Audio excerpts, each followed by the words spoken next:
la maison d'un frère, d'un bien-aimé, d'une soeur, c'est parce que le frère m'a donné l'autorisation, la permission avant d'entrer. Si, même si quelle que soit l'alliance entre lui et moi, avant de venir dans la maison, si je n'avise pas, si je ne préviens pas au frère que je viens, que j'arrive à l'improviste, si je viens, je vais attendre devant la porte à ce qu'il arrive avant que je n'entre.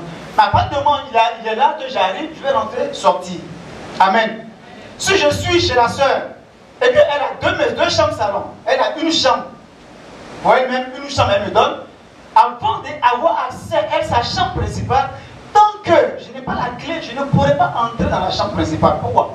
Parce que ça, tout ce qui est intime est là-bas.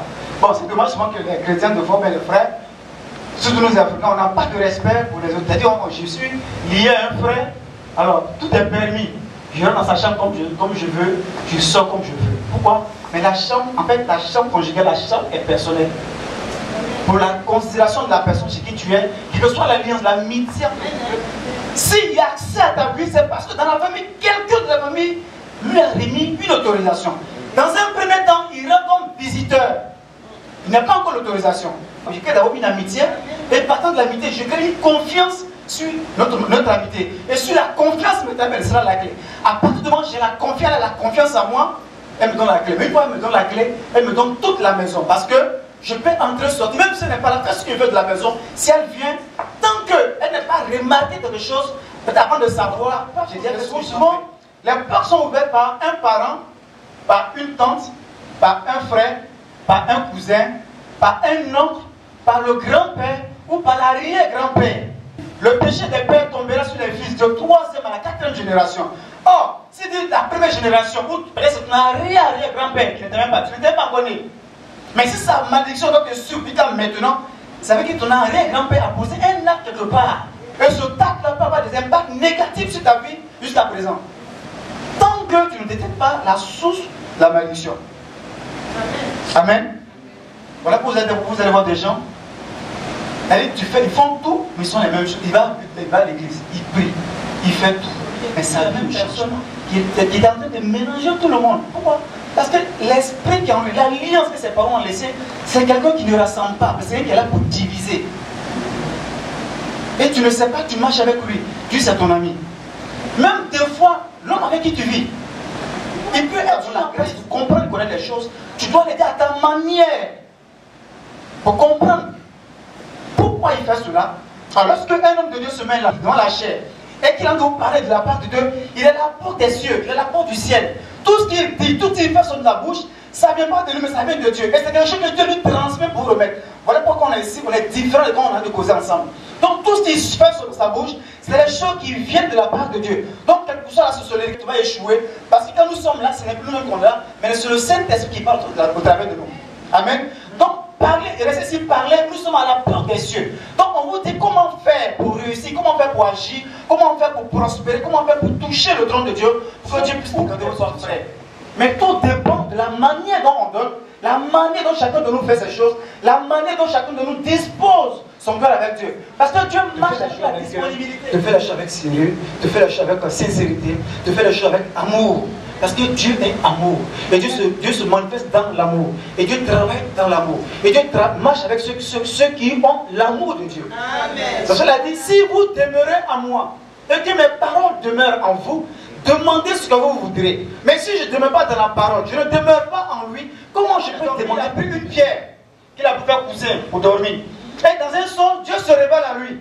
Et dans la révélation, Dieu lui montre que, eh bien, lui, le jet était tendu de là où il était au ciel. Et les anges de Dieu descendent. Dieu est dans ce lieu. Dieu est là. Et Dieu va dans la révélation, Dieu va rappeler l'alliance qu'il a tissée avec son père, son grand-père. Alors ça veut dire que si son grand-père ou même son père avait posé un acte négatif, Dieu ne lui révélait pas ce qui se passait. Donc c'est le mal qu'elle allait le suivre. Mais comme son père a marché avec Dieu dans la fidélité, donc les bénédictions de son père suivaient aussi le fils, que Dieu va encore lui rappeler dans la révélation. Et Jacob dit, c'est qu'ici, la porte des cieux, c'est des hypothèses. Je suppose que la pierre a servi à son père ou bien son arrière-grand-père à faire un sacrifice à Dieu. Dieu se révèle en lui et Dieu renouvelle encore avec lui quelque chose que son père avait fait. Et cette chose c'était quoi? C'est que Dieu était dans ce lieu. Et il se rappelle, il dit quoi? C'est la porte des cieux. Dieu est dans ce lieu. Donc le père, ou le grand-père, ou l'arrière-grand-père, ou la grand-mère, si on pose la même famille, ces actes-là peuvent nous suivre à vie.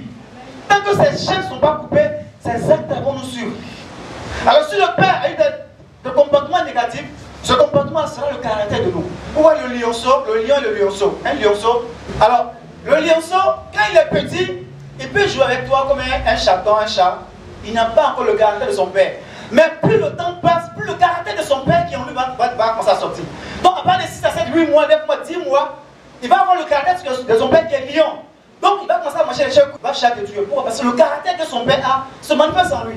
Donc, si on est enfant de Dieu, le caractère de Dieu doit se manifester en nous. Si on veut d'une famille où la sociologie a régné, où le faux a régné, où la margouille a régné, c'est mon grand-père. Il a pris la margouille pour faire du mal à certaines personnes. Et ce mal-là, parce que lorsque tu prends l'argent de quelqu'un pour aller te faire n'importe quoi, et que ce monsieur, son argent en retour, il n'a pas reçu, et que toi, tu as vécu, tu es content de l'argent que tu as bouffé, tu peux pas rembourser, mais la parole de la femme où le monsieur fait sortir, ses parents ont de la valeur sur la vie de ton grand-père. Voilà pourquoi les gens ne sont pas fidèles. Pour prendre crédit, il est prêt, lui il est toujours prêt à prendre crédit. Peut-être quand tu venais, tu riais quand ta bouche allait se déchirer. Maintenant pour payer, maintenant ça fait quand il te voit comment tu es murmuré. Mais si moi j'étais mauvais comme toi, je ne te donnais pas. Mais je l'ai fait parce que tu m'as soeur, tu es mon frère. Donc je vais par amour. C'est des portes qui sont ouvertes, les chrétiens. Tu vois, une soeur, elle est belle dans l'église, elle est sérieuse, mais elle a tous les problèmes avec les hommes. Peut-être que les hommes doivent jouer avec vous, ou bien tu es une femme, tu as plusieurs enfants avec plusieurs pères. Pas parce que la soeur veut, pas parce qu'elle est contente d'avoir cela, mais c'est parce que la malédiction que le diable a tissé avec la famille de te faire un enfant avec chaque homme. Amen. Ça, toi, c'est des portes, c'est des liens qu'on doit chapouper. Amen. Tu vas voir un frère, il est intelligent dans la famille. L'intelligence, il a, c'est qui réfléchit, qui sait faire les choses. Mais dans la famille, c'est la pauvreté. Il n'y a pas l'argent pour payer le coût des enfants. Ils sont très intelligents. L'alliance que le diable a dans la famille, c'est la pauvreté, le manque d'argent. Ou bien une soeur, dans la famille, il a une maladie, de la grand-mère quelque chose dans cette maladie-là, et que ça les tue de la même manière. Amen. C'est les choses qu'on doit savoir pour briser ça. Et si là, toi, tu vas beaucoup souffrir, frère. Ou bien tu as l'argent et un bon salaire, mais ton argent, tu ne le vois pas. Tu fais tout. Le mois où tu dis, moi j'ai eu un peu d'argent, je vais mettre au moins 500 € de côté. Dans les 500 €, il y a un problème qui a payé plus que 500 €. Quand on me dit 500 €, tu vas bien avoir le problème. Parce qu'il y a un truc obligé de mettre. Dis à ton frère, il y a un problème. Il y a un problème. Amen. Amen. Ah, déjà, il y a une belle femme. La femme, elle est très sérieuse. Mais lui, il n'est pas sérieux. C'est-à-dire, toutes les femmes qui voient la rue, ses yeux la brillent. Pourtant, sa femme est sérieuse. La soeur fait tout pour s'arranger, pour se rendre belle. Mais le monsieur, il n'est pas sérieux. Même ses camarades sont quand même divorçants. Ben, celui que tu vas prendre là, si c'est une malédiction, c'est encore le problème encore. Comme son grand-père a posé un acte positif, donc le fait que son grand-père a posé, son père a posé un acte positif, Dieu lui rappelle les actes que son père a posés.